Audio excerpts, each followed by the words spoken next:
Week 12 of the NFL season saw the Cowboys and Commanders combine for 40 plus points in the fourth quarter. The Carolina Panthers, yes, the Panthers almost upset the Kansas City Chiefs, some actual real upsets, and Saquon Barkley make his case for MVP of the league. Let's talk about it all.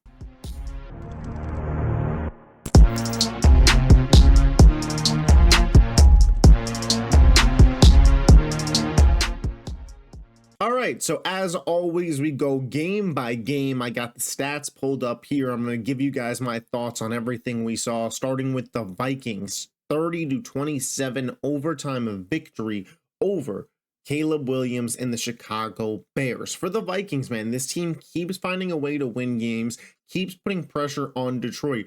They're only a game back of that division. I know that when we talk about the playoff contenders, the Super Bowl contenders, Detroit feels kind of miles above everybody in the NFC, especially even in the NFC North. But Minnesota, 9-2, having a really good season. And what impressed me most about this game was Minnesota's ability to win with Justin Jefferson only having 2 catches. Justin Jefferson, the best wide receiver in football, the clear-cut best weapon on the Vikings, 2 catches, 27 yards. Jordan Addison, 8 for 162 and a touchdown. TJ Hawkinson, 7 for 114. Aaron Jones, 100 yards on the ground. The Vikings got pieces.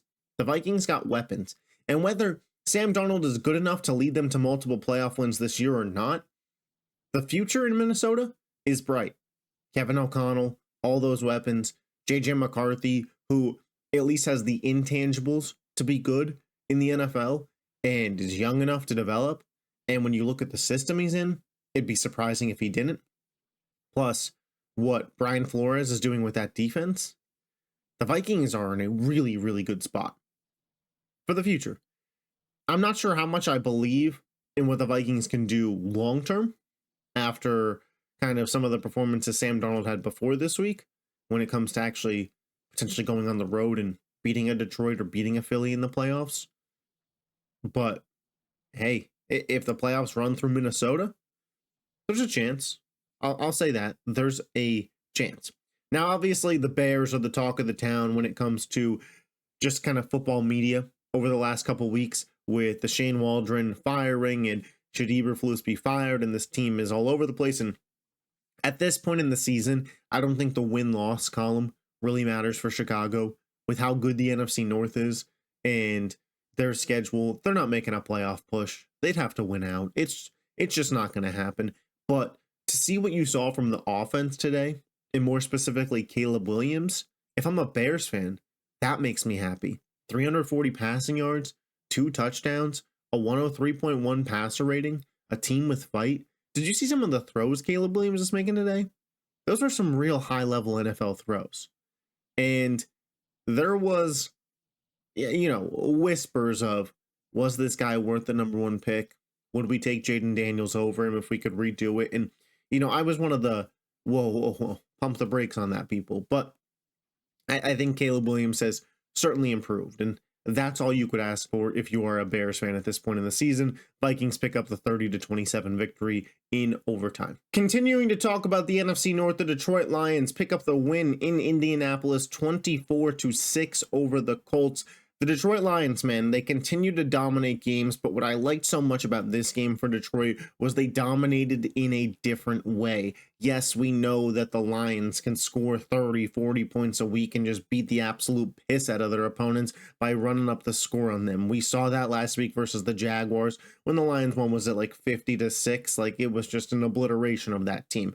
But to see the Lions be able to control a game this heavy and have such a strong defensive presence. And don't get me wrong, it's not like the Colts are this world-beating offense, but Anthony Richardson looked really good last week. The team has Jonathan Taylor, has Michael Pittman, has Shane Steichen calling plays. It's not, an inept offense to not even let them find the end zone. Like, shout out Aaron Glenn.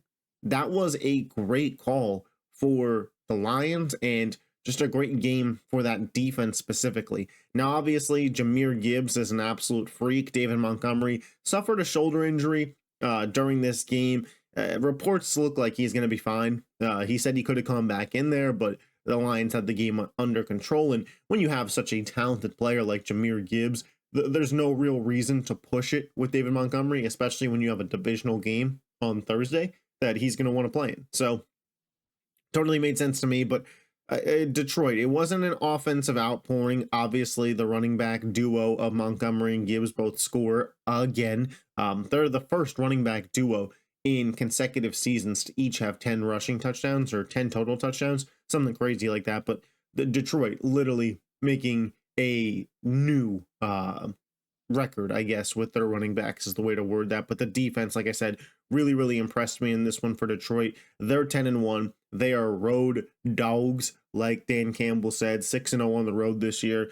Shout out the Lions. For the Colts, it feels like this is what you're going to get with Anthony Richardson for the foreseeable future. Kind of a roller coaster, kind of a 50-50 guy. 11 of 28 today, a 60.4 passer rating. You have to let this guy learn about it.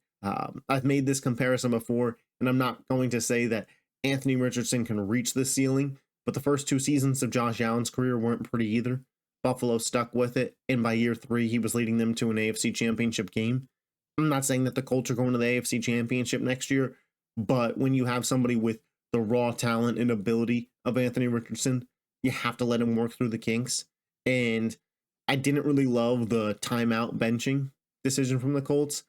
It didn't seem to impede on AR too much, which means he's got a good head on his shoulders. And in due time, he'll figure it out. The question is just to what level. Lions win 24-6. In what was a weird game in Miami, the Dolphins end up winning 34-15. And if you just see the final score, you'd be like, yeah, that kind of makes sense. But Miami just dominated this game for about 3 quarters. And then all of a sudden, New England kind of had life, it seemed like, in that 4th quarter. Now, I get it, Miami was just sitting on it. But for a second there, when it was 31-15, I'm not going to lie, I started to think, does Drake May do it? Do the Patriots have a chance? Now, maybe that's just coming from a guy who, in his predictions for the weekend, picked the Patriots. But, this game went a lot of how many would expect it to go. I got to give a shout out to Tua Tagovailoa.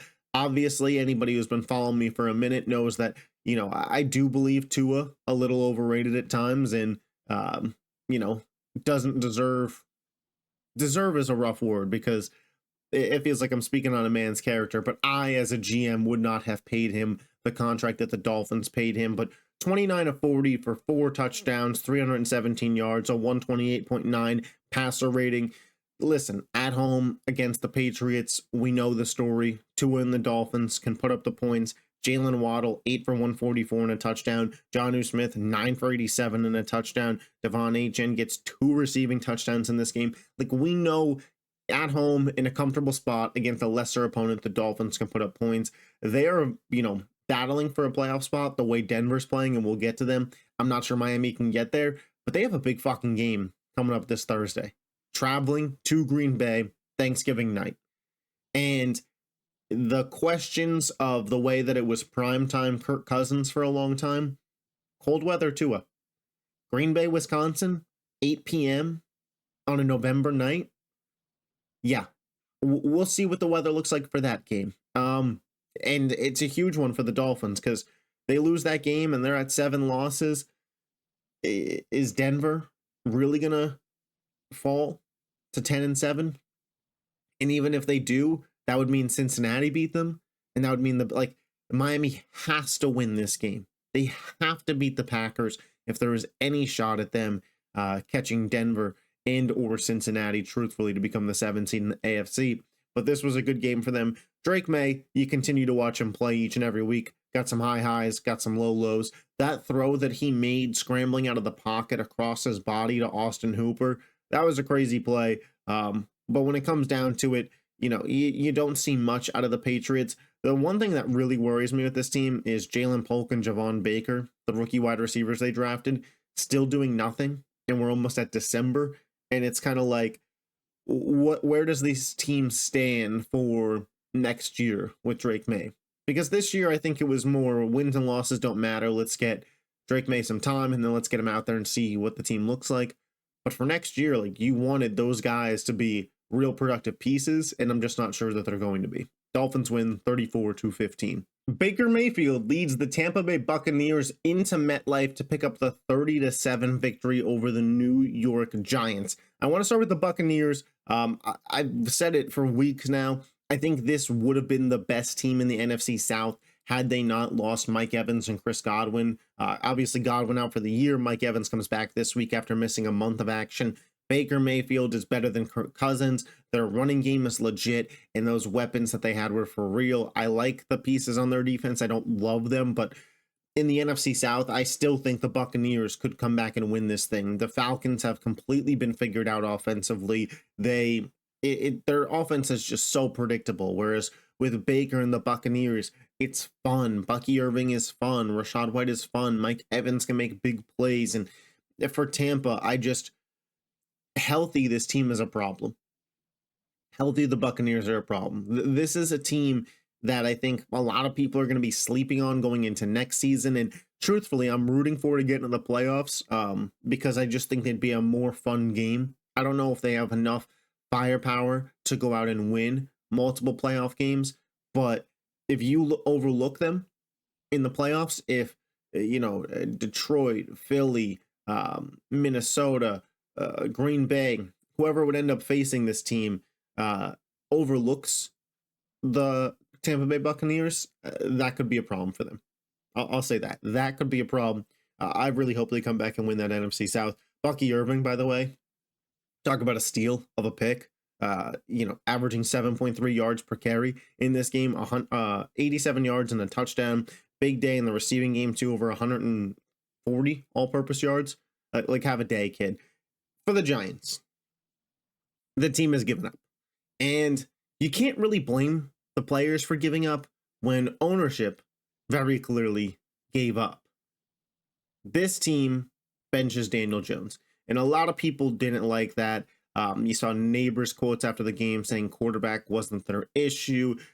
You saw some players on the defense not too happy. Darius Slayton, obviously, him and Daniel Jones are very good friends. All the reports are that he was pissed about this situation. And then you have Daniel Jones at practice this week playing safety for some reason. And rightfully so, the guy asks, just cut me. If I'm going to have to fucking come to practice and play safety, just cut me. Just get me out of here. Everything's written on the wall. They do that. And then they turn to Tommy DeVito. And Drew Lock had been the backup for this team all year. And it's not to say that Drew Lock is an amazing quarterback, but he gives you a better shot to win than Tommy Cutlets. And listen, I love the Tommy DeVito as much as the next guy, but what does that tell the players in your locker room? Drew Lock is the guy that we had as the backup all year. We thought he was the second best quarterback on this roster, and we're not going to go to him. We're going to go to Tommy DeVito. What does that tell your roster? It tells them you gave up.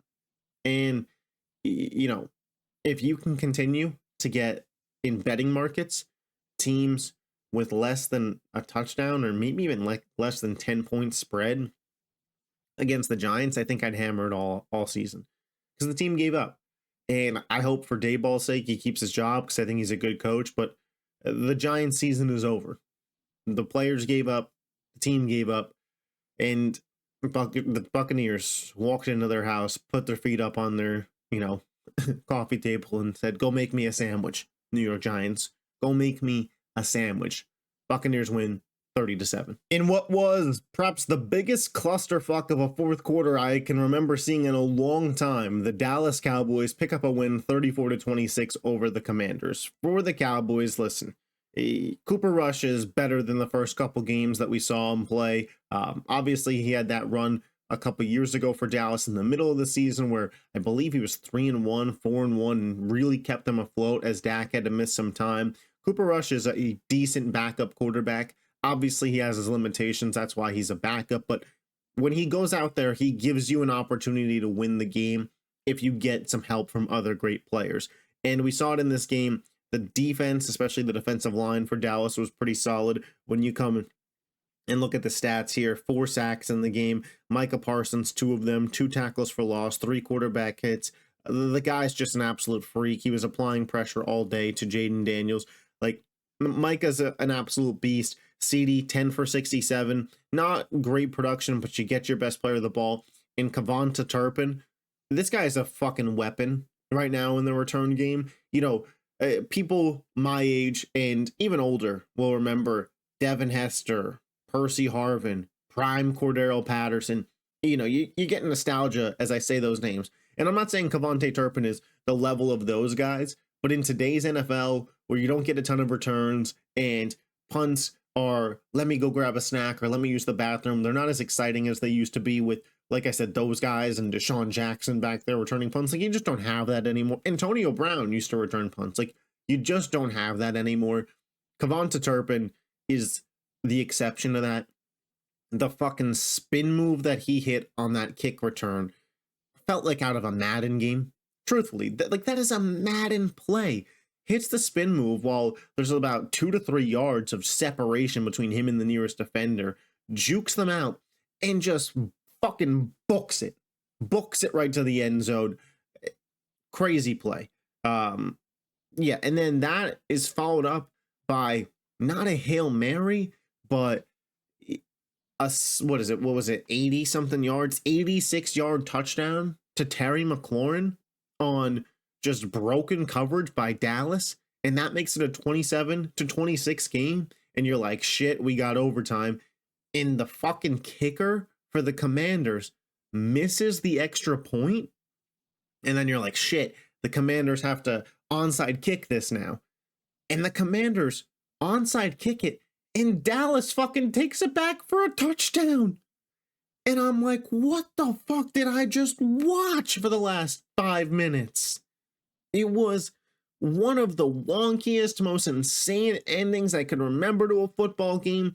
And there wasn't so much on the line for Dallas, but kind of pride and ego. And this is a team that was like, we're going to go out there and we're going to just fuck over one of our division rivals. And that's what they did, man. And you look at Washington now, 7-5, and we'll talk about Philly later, but Philly's 9-2, and the division feels like an impossibility to win at this point for Washington when you start counting the losses in the loss column and how much time is left in the season.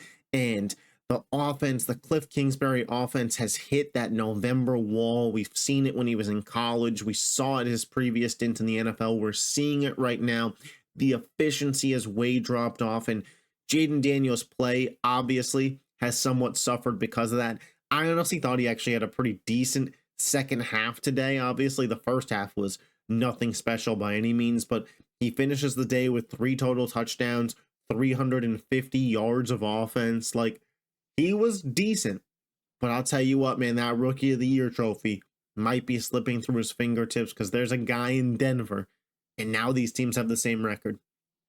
And I think you take the first half of the season, it was clearly Jayden Daniels. The second half of the season, up until this point, it was clearly Bo Nix. I think we kind of scrub it and say, you boys got about, what are we, going into week 13? You guys got about a month. Go out there and show us who's the Rookie of the Year. I mean, that's how I feel at this point. For the Commanders, I don't think they can win a playoff game. There's like kind of a sneaky shot that they miss the playoffs now. When you look at Seattle and Arizona, both 6-5, Washington 7-5, kind of on a downward trajectory. Seattle going up. Arizona, we'll talk about that game obviously towards the end of this show, but like, Washington's not even a safe playoff bet at this point. You talk about kind of a collapse.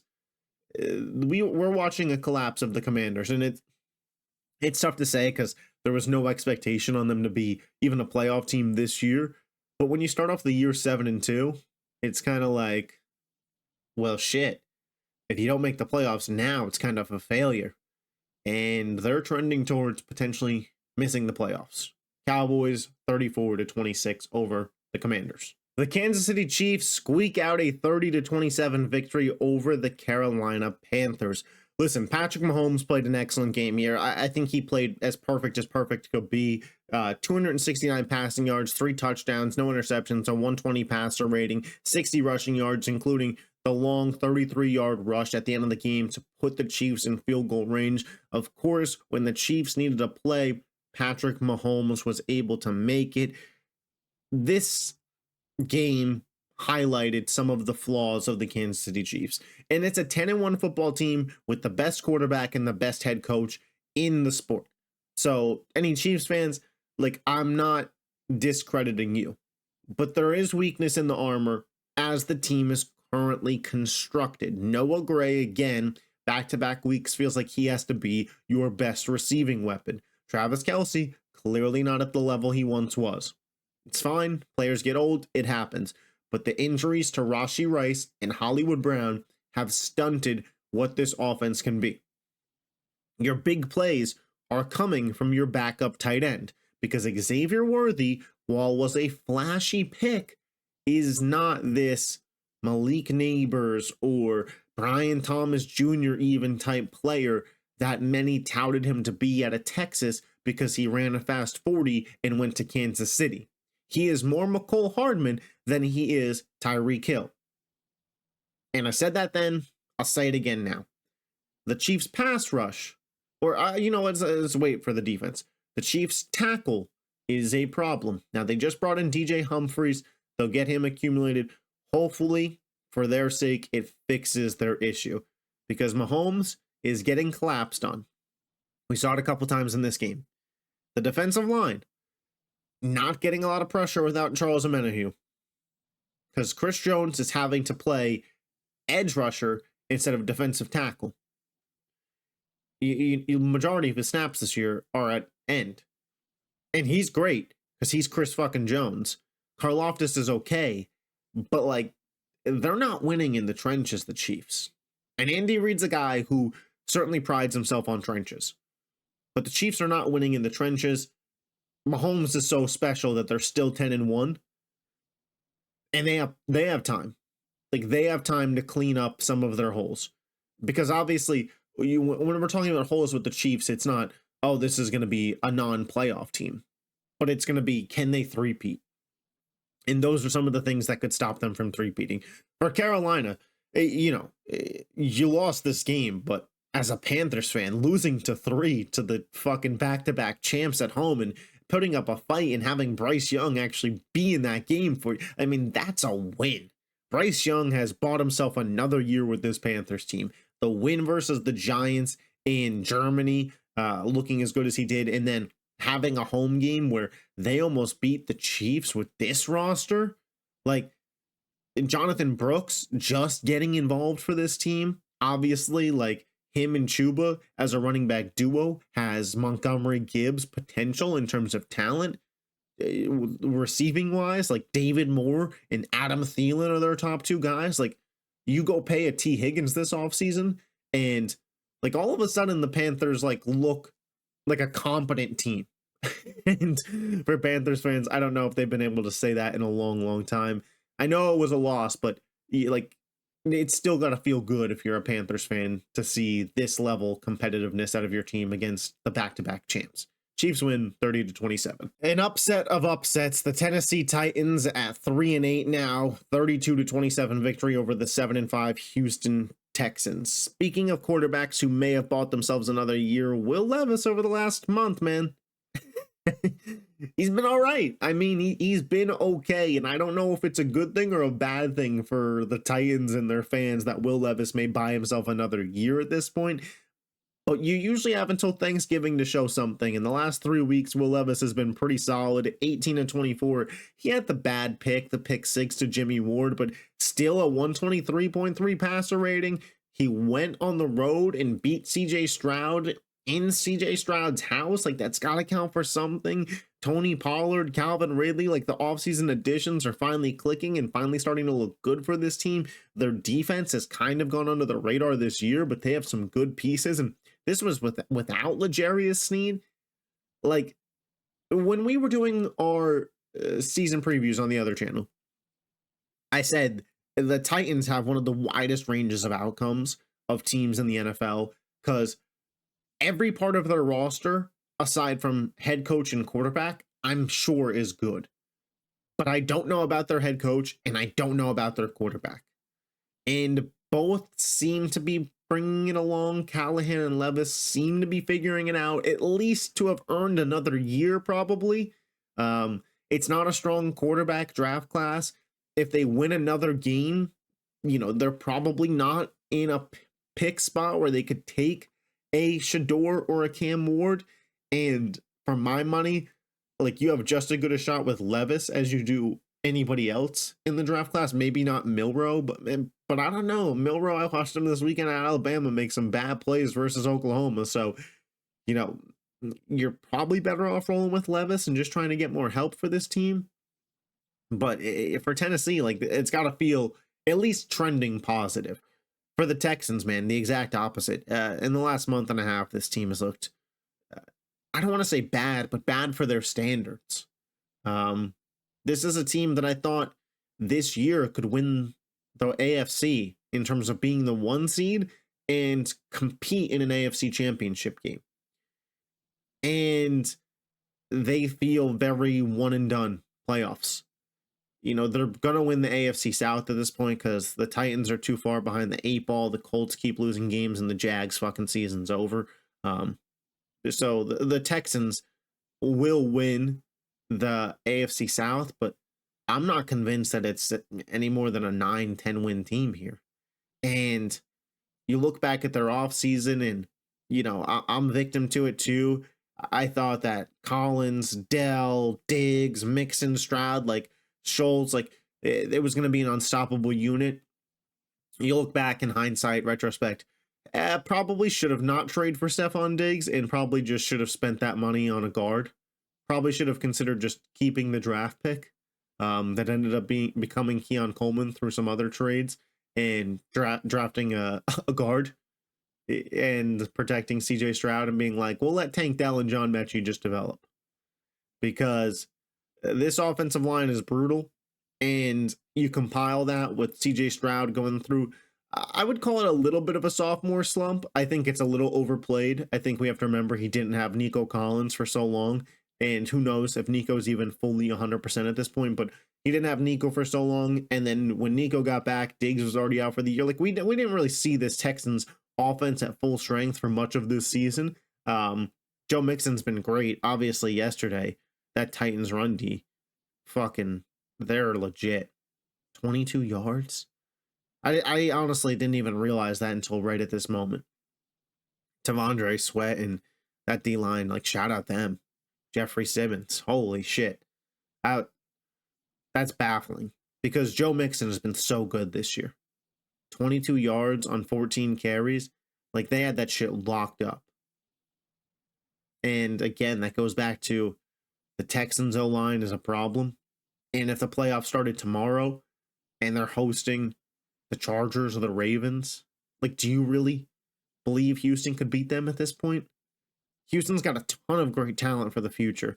I love Stroud, love Nico, love Tank Dell, love Will Anderson Jr., Danielle Hunter's great. Derek Stingley's one of the best corners in football. Jalen Petrie, who they might have lost him for the season, but he's an absolute tank. Kamari Lassiter, like, there's so many good pieces here, but you can't compete in the NFL without an offensive line. And that's kind of where the Texans are at right now.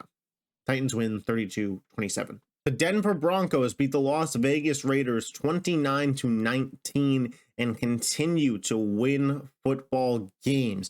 Bo Nix, man.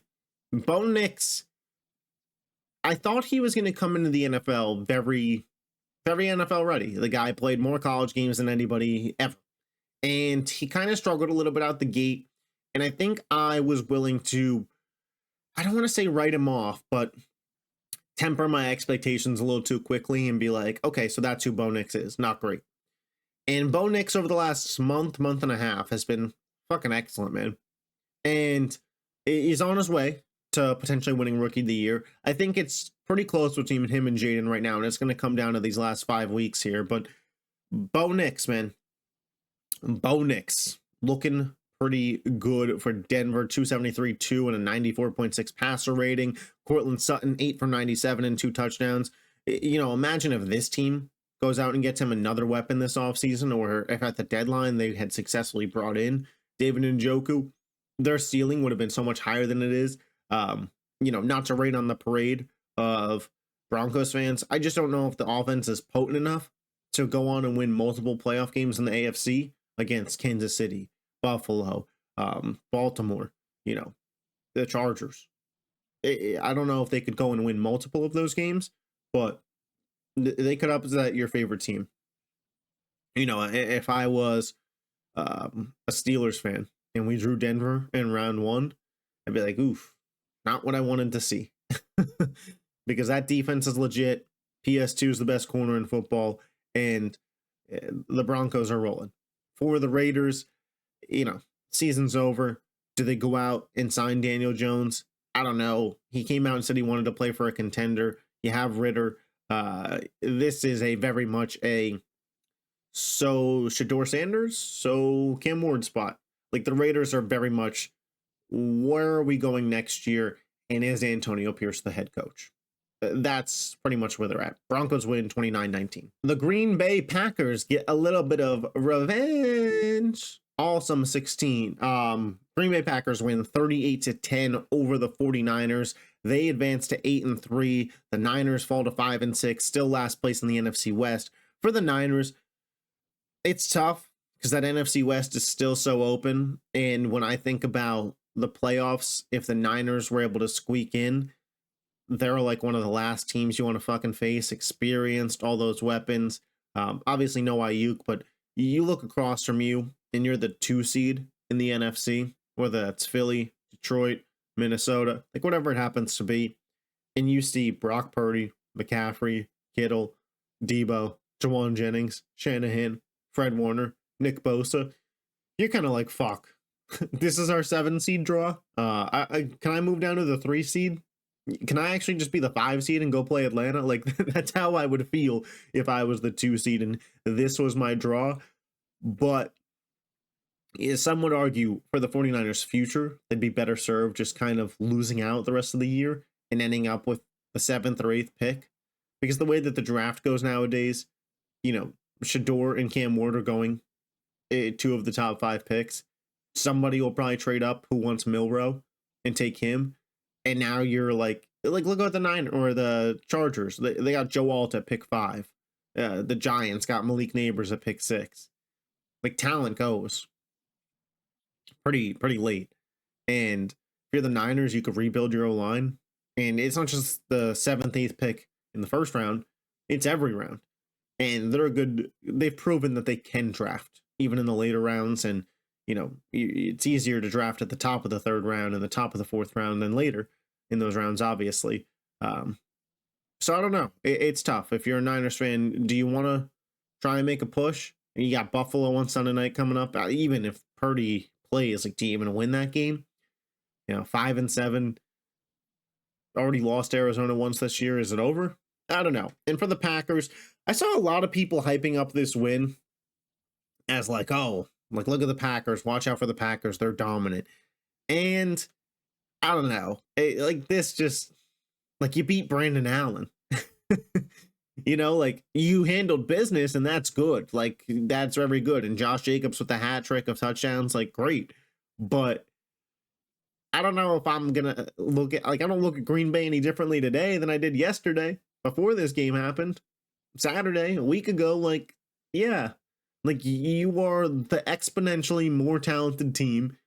San Francisco's banged up. The defense hasn't even been great all year. No Nick Bosa, no Trent Williams, no Brock Purdy. Like, they're 3 probably most important players outside of a healthy McCaffrey, who I don't even know if he's fully healthy. We're out. And you were the home team, and your division's tight, and, like, you can't afford to lose games. Like, yeah, you dominated. Like, you were supposed to. And I don't mean that's coming off haterish. I'm just saying, like, I saw some people react to this game and were like, man, this game makes Green Bay a Super Bowl contender. I'm like, this game? Like, no, not this game. Like, the fact that they have Matt LaFleur and Jordan Love and Josh Jacobs playing great this year, like, in a solid enough defense, that's what makes them a Super Bowl contender. But no, this game didn't move the needle at all for me. I thought some of the reaction of this game was a little hyperbolic. Packers win 38-10. The Seattle Seahawks take the lead in the NFC West standings as they beat the Cardinals 16-6. Very odd game here. Very just weird game all around. The Smith and Jigba, I don't want to say breakout, but takeover as the clear-cut wide receiver 2 on this team has officially happened. That was kind of my big takeaway of the game. Like, Geno played how Geno played. The defense looked really good. Mike McDonald, when that defense is healthy, it is a problem. Arizona, this is the first game this year that they did not score a single touchdown. That is true. I don't believe really in either one of these teams to go and win a playoff game necessarily, because the way that it's going to work is whoever wins this division is probably going to finish with a better record than whoever wins the NFC South, right? So we can kind of pencil in, say it's Seattle as the 3 seed. The 6 seed is going to be one of Green Bay, Minnesota, Detroit. Probably more likely one of Green Bay or Minnesota. Do you trust either of these teams to even at home beat one of those teams? I just don't see it at this point in time. Kyler was kind of on the outside, but right on the outside looking in of MVP conversations. This was a bad showing from him. This was a bad showing all around from the Cardinals offense. The defense actually played pretty good. Like, the defense has been better than advertised for Arizona, but the offense was just completely shut down today. Mike McDonald, I thought he was a good head coach hire. Listen, this is what you're going to get sometimes with a defensive-minded team. And I said it last week, I'll say it again. Seattle is a quarterback away from being, like, legit in that NFC West, like, favorites, potential juggernauts, like the clear-cut best team. Like, if you swapped quarterbacks and gave Seattle Kyler and Arizona Geno, like, Seattle is probably an 8-9 win team right now. Truthfully. They have Geno, so, you know, it's kind of an up and down roller coaster, and they're 6-5 to show for it. Geno won them the game last week versus San Francisco. Like, when he's on, he's on. This week he wasn't really on, but the defense kind of recovered. We'll see. This is going to be interesting for the NFC West race. You know, there's one game separating all 4 teams. So it'll be down to the wire. Seahawks win 16-6. And to close it out on Sunday Night Football, the Eagles rout the Rams 37-20 in LA. Jalen Hurts. We're not talking about you. Saquon fucking Barkley. 300 all-purpose yards from the running back position. 2 touchdowns, 2 breakaway long touchdowns, a 72-yard fucking house call. Insane. Insane. He, in the last 2 weeks, has more offensive yards than the Jets and Jaguars teams. He is the first player since Walter Payton in a 2-week span as a skill position player to have 500 scrimmage yards. Saquon Barkley's a fucking beast, bro. There's no other way around it. John Mara is probably fucking fuming. You know, that's the Giants owner, for those of you who don't know, the guy who said I would lose sleep if Saquon went to the Eagles. Yeah, he didn't sleep last night. 9.8 yards per rush attempt for fucking Saquon Barkley. The guy is just a monster. And obviously some of you do know that I am an Eagles fan. So obviously this is great for me. But I when I come up here, you know, as hard as it may be to believe, I do come up here unbiasedly to talk football. If the team's bad, I'll let you know the team's bad. The team's not bad. The team's a Super Bowl contender. They're right up there with Detroit. That NFC Championship feels inevitable to me. Feels like a fucking coin flip game. You know, maybe it's just whoever has home field. If Detroit holds off and you get Goff in a dome comfortable, nice weather, they could protect him. You know, the Lions go in that game, but you get a snowy game in Philadelphia, all bets could be off. That's kind of where I'm at on that. But Saquon Barkley, to me, is the MVP of the National Football League. And maybe it's a little bit of bias creeping in, but the guy's on pace. Obviously, we're on pacing things, right? We'll see how it turns out. But if Saquon Barkley finishes with over 2,000 rushing yards, has somewhere around the 20 touchdown mark, because what's he at total right now? I don't know how this is going to look for you guys when I open this up. Hopefully not too bad. What's he at on touchdowns? He's got 10 rushing touchdowns this season, 2 receiving. So we're sitting at 12 touchdowns right now for Saquon Barkley. 6 weeks ago, so we'll say 15. No, I mean, if he's good for a touchdown a week, 6 weeks ago, like he'd be at that 18 mark. So if they could push him to 20 touchdowns, 2,000 yards, 20 touchdowns, a top 2 seed. And the thing is, what more would a running back have to do? Because the last time a running back won the MVP award, it was Adrian Peterson, and Saquon Barkley's on pace to smoke those numbers. AP had 13 rushing touchdowns that year, for reference. Like, if Saquon Barkley doesn't win the MVP this year, just call it the quarterback award. And I get it. Josh Allen's having a good year. Lamar's having a good year. They're not having standout years for their par. They're not. Like, they're playing pretty average football for their standards, and they're 2 of the best in the game. I get that, but what Saquon is doing is unreal. As an Eagles fan, as an NFL fan, I don't think there's any denying that. The Eagles offense doesn't skip a beat, even with Devonta Smith missing some time and out in this game with a hamstring injury. The defense is legit. Obviously, the garbage time touchdown to Cooper Kupp happens. I have Cooper Kupp in fantasy. Kind of needed it. I needed Cooper Kupp 8 catches for my parlay to hit. That last catch got him there. So as an Eagles fan, I was like, hey, we win by 17 and the lay cashes. The fantasy team's looking nice. Like, I'll take it. For the Rams, I still think they're in the race for the NFC West because of how close it is.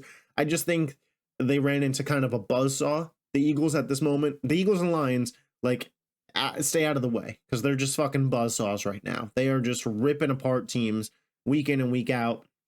The Eagles line is so physical. Their roster all around, it's like them and Detroit have the 2 best rosters in the NFL. It's not to say that they'll win the Super Bowl because Jalen Hurts and Jared Goff have their limitations when you compare them to Mahomes and Josh Allen and, even like Lamar Jackson to an extent. But, those rosters are fucking unmatched. And for the Rams, they did all they could with what they have, but the Eagles are just more talented. And you saw that especially in the second half. The first half, you can kind of scheme things, and the longer a game goes on, the more talent shows out, and the Eagles' talent showed out. Saquon Barkley for MVP. Eagles win 37-20. Those, of course, are my Week 12 reactions. Be sure to let me know yours in the comment section. I think I yapped a little bit longer than normal, so if you made it this far in the video, appreciate you. Make sure you hit the like button, hit the subscribe button if you love the NFL. I'll catch y'all next time. Peace.